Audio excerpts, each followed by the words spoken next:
Peuple de Dieu, shalom. Et bonjour encore dans le Seigneur. Pour tous ceux-là qui nous suivent de partout. Vous nous suivez de l'Europe, vous nous suivez de l'Asie, de l'Océanie, vous nous suivez des Amériques, vous nous suivez de l'Afrique, dans tous les pays de l'Afrique, parce que nous-mêmes nous nous retrouvons au Congo aujourd'hui. Nous sommes à Kinshasa, au Congo-Kinshasa. Et ce matin, je suis porteur d'un message qui va tous nous bénir. Avant que nous puissions entrer dans le vif du message, nous allons devoir prier. Incline ta tête, nous allons prier ensemble. Éternel Dieu, nous te disons merci. Merci parce que toi, tu es Dieu. Tu nous as réunis ce matin. Tu as permis ce moment que nous puissions partager ta parole. Tu nous as accordé ce temps, que nous puissions être des instruments par lesquels ta voix sera annoncée. Voilà pourquoi, éternel Dieu, je disponibilise aussi ces moments entre tes mains pour tous ceux qui vont me suivre, qui soient de partout.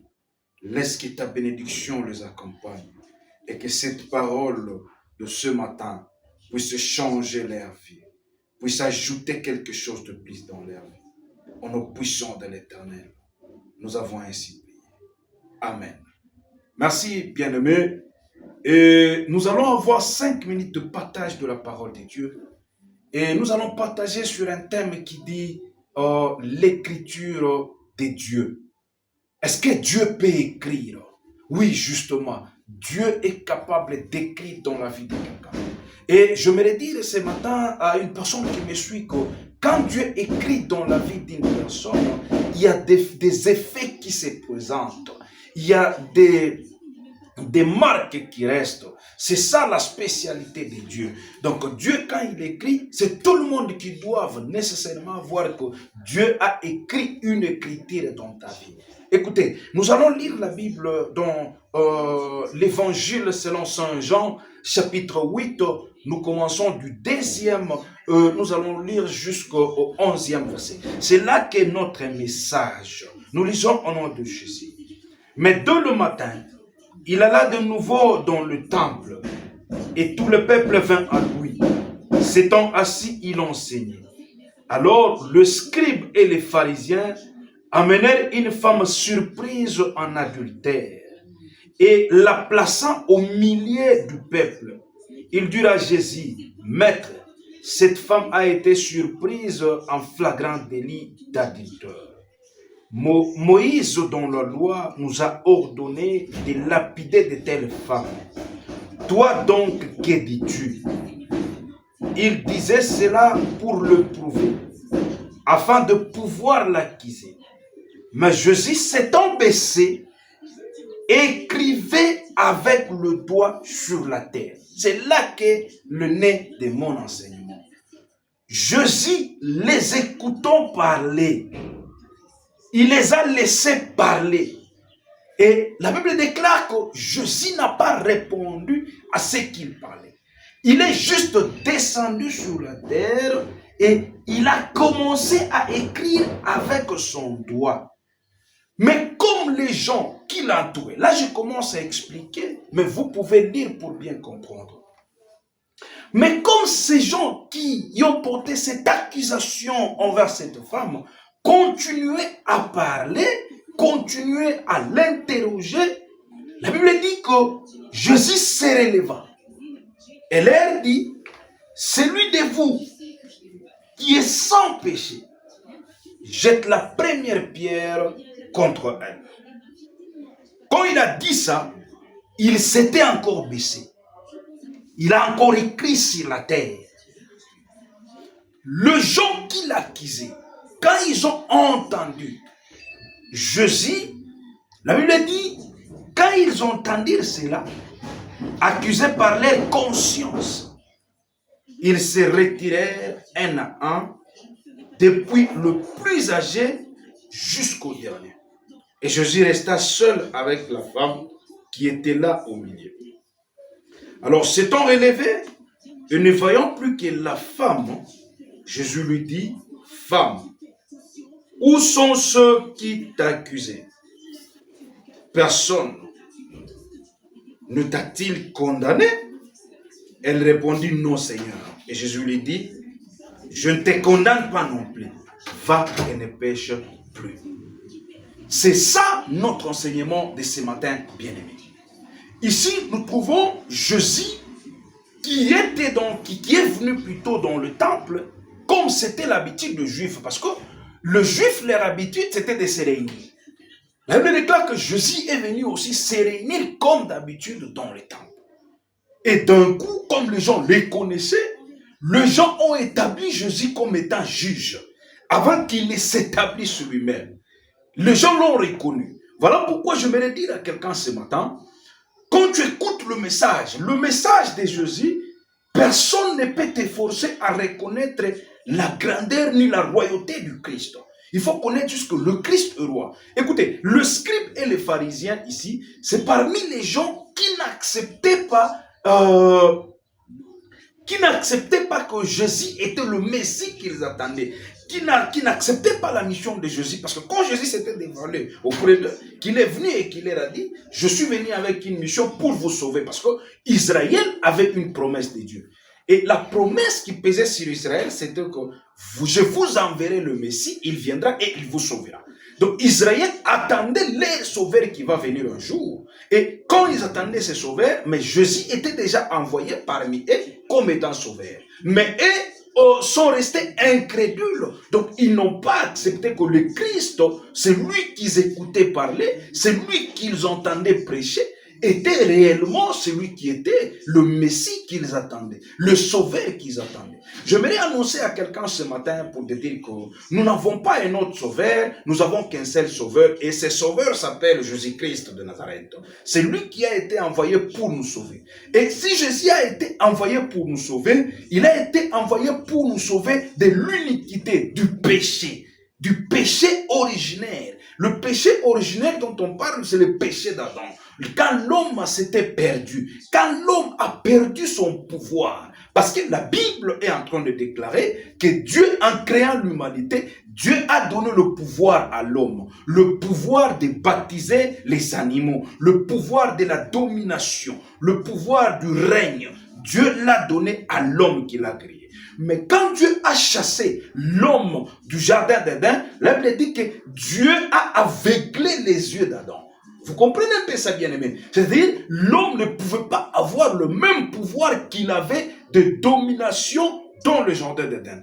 Et la véritable domination, laissez-moi ouvrir cette petite parenthèse, la véritable domination, c'est la domination sur la terre, sur le monde. Quand on parle du monde, on parle du péché. C'est ça la véritable domination.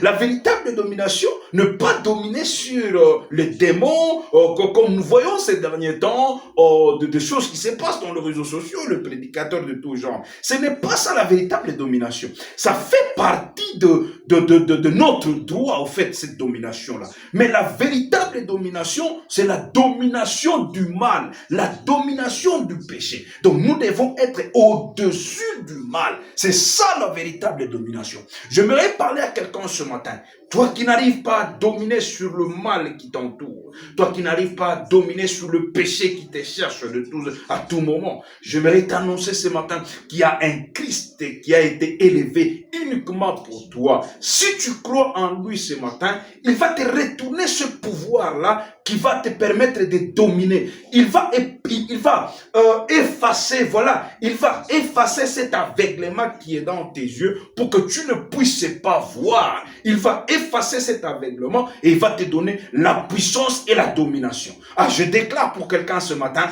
que le Christ te donne la domination sur le péché. Que le Christ te donne la domination sur l'impudicité.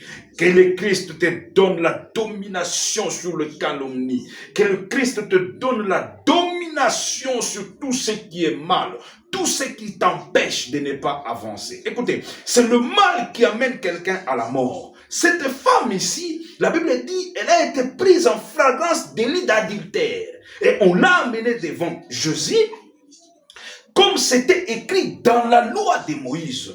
Dans la loi de Moïse, il est écrit clairement, quand quelqu'un se prostitue, quand quelqu'un est pris en flagrance des délits d'adultère, cette personne doit être lapidée. Cette personne doit être tuée. On le tue en le lapidant, en jetant des pierres sur lui.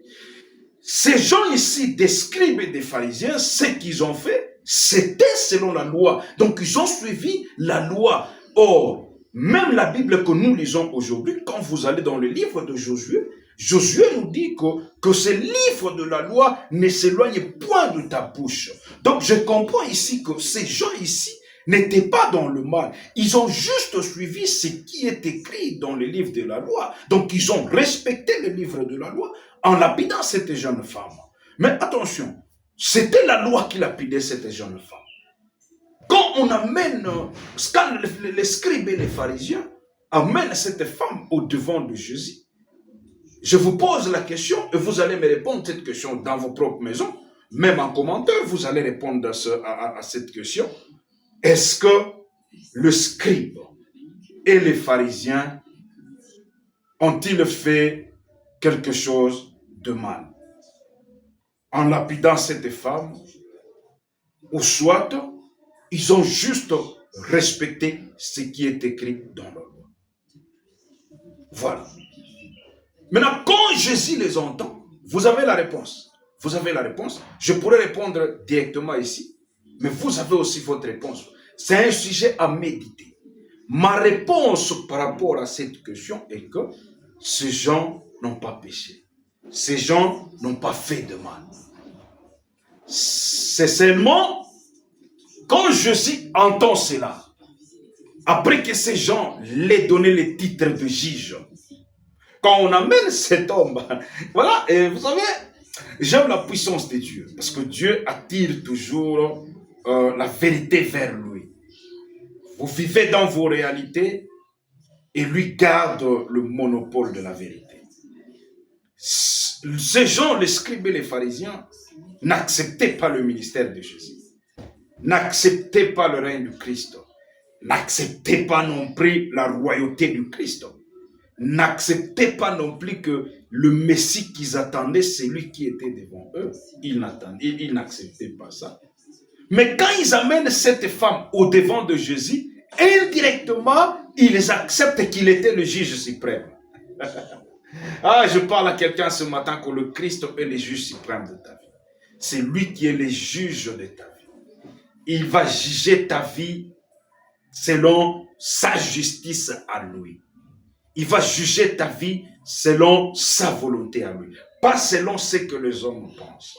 Et quand on amène cette femme au devant de Jésus, la parole déclare que Jésus les a écoutés. Jésus a entendu les accusations qu'ils ont portées, la charge qu'ils avaient contre cette femme. Jésus a écouté ça.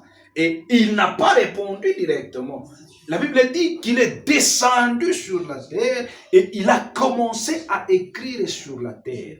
En écrivant, il se releva encore. Ça, je suis au 9e verset. Il descendu encore, il commençait à écrire. Après avoir interrogé à ces gens, il les interrogea, il dit, comment... Il dit, voilà, il dit, comme il continue à l'interroger, il se releva et leur dit, que celui de vous qui est sans péché, jette le premier la pierre contre cette femme. Et Jésus descendu, il écrivit encore sur la terre pour la deuxième fois. Il a posé la question et il est redescendu.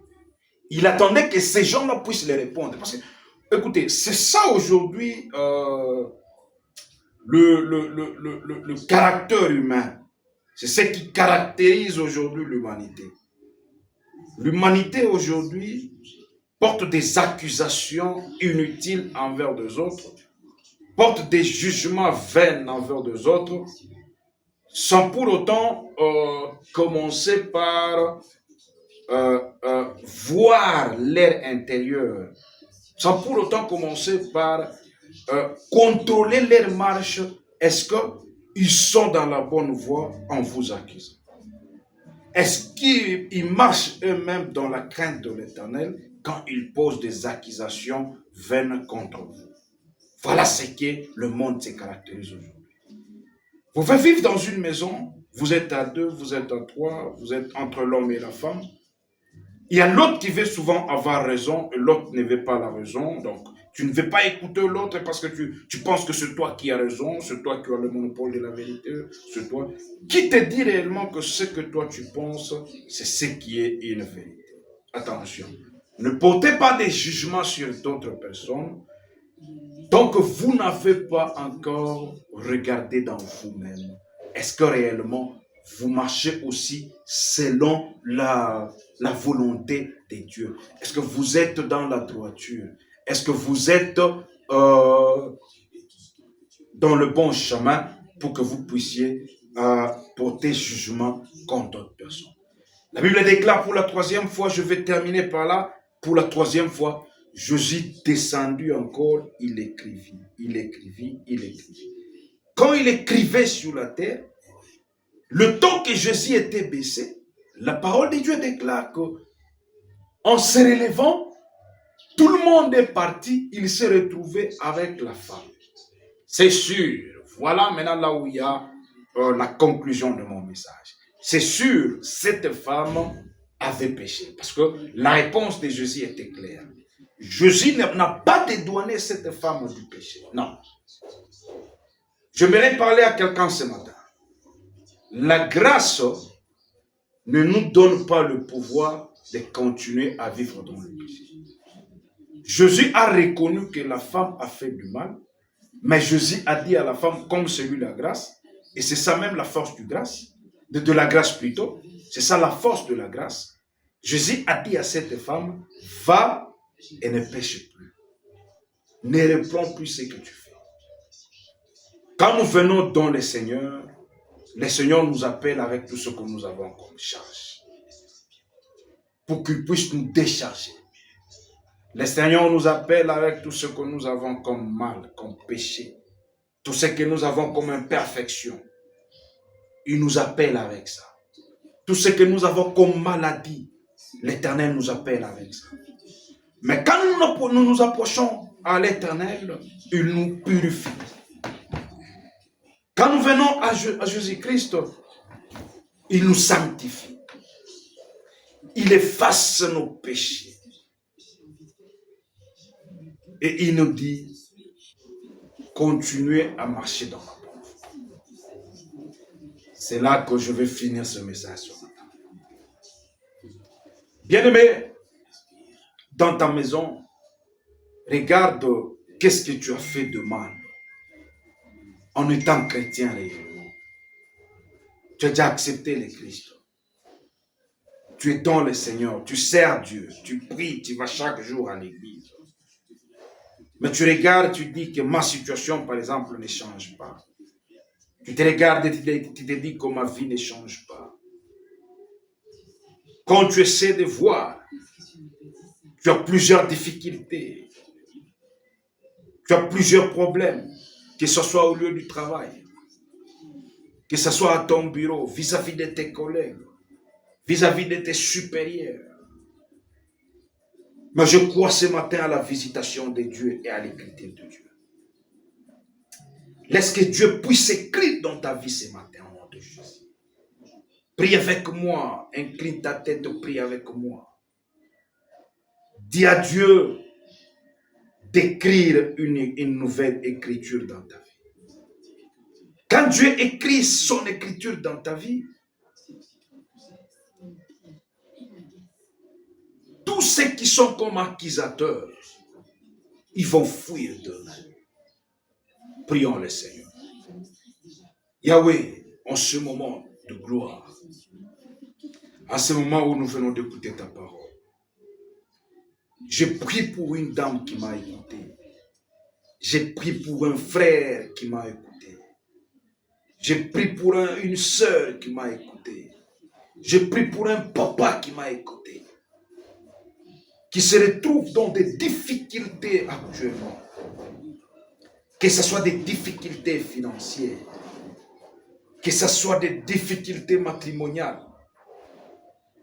Que ce soit dans des difficultés, Seigneur, de la stérilité, que ce soit dans des difficultés où la personne est atteinte par une maladie incurable, que ce soit par des difficultés d'un péché que mon frère ou ma soeur n'arrive pas à abandonner. Je déclare ce matin au nom puissant de Jésus-Christ de Nazareth que tu puisses écrire une nouvelle écriture dans sa vie. Si tu écris, tu changes ta situation. Au nom puissant de Jésus, j'ai ainsi prié. Amen. Merci bien-aimés de nous avoir suivis ce matin. Sur la bande passante, vous allez voir nos numéros de contact. Vous pouvez nous contacter pour continuer à prier avec vous. Ou si vous n'arrivez pas à nous trouver, vous pouvez nous écrire sur TikTok, sur Facebook, sur YouTube. Nous allons lire vos messages. Laissez-nous un message et nous allons lire et nous pouvons continuer à prier avec vous. Peut-être votre problème nécessite une prière en privé. Nous pouvons le faire. Vous sentez que vous voulez prier avec nous. Nous allons prier avec vous. Merci de nous avoir suivis ce matin. Que Dieu vous bénisse. Moi, c'est votre frère, Esaïe Moubenga. Sur la bande passante, il y a mes numéros de contact. Que Dieu